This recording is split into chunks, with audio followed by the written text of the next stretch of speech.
Ada Laksamana Muda Maeda Tadashi, seorang perwira tinggi Angkatan Laut Kekaisaran Jepang di Hindia Belanda pada masa Perang Asia Pasifik.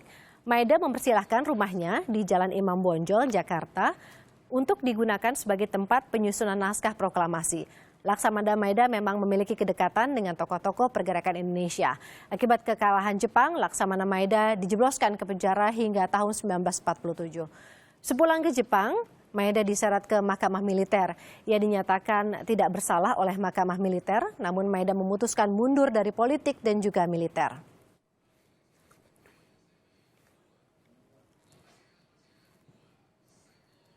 Kemudian ada Ahmad Subarjo, adalah penghubung tokoh pemuda dengan tokoh tua dalam upaya proklamasi kemerdekaan Republik Indonesia. Ia berhasil meyakinkan para pemuda untuk tidak terburu-buru dalam memproklamasikan kemenangan atau kemerdekaan Republik Indonesia. Bersama Bung Karno dan Bung Hatta, sosok Ahmad Subarjo ini adalah penyusun konsep naskah proklamasi.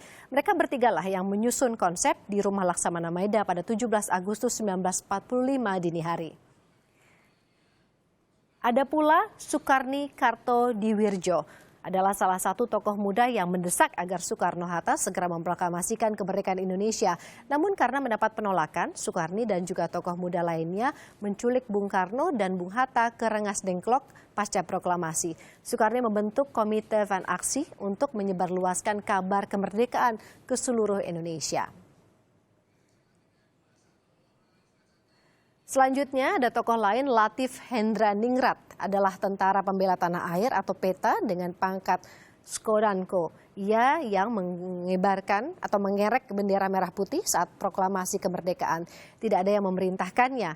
Ia hanya mengambil inisiatif setelah SK Trimurti merasa tidak pantas mengereknya. Ada pula Raden Suwiryo, yakni wakil dari Wali Kota Jakarta pada masa pendudukan Jepang. Suwiryo adalah orang yang bertanggung jawab atas terselenggaranya proklamasi yang semula akan digelar di lapangan Ikada.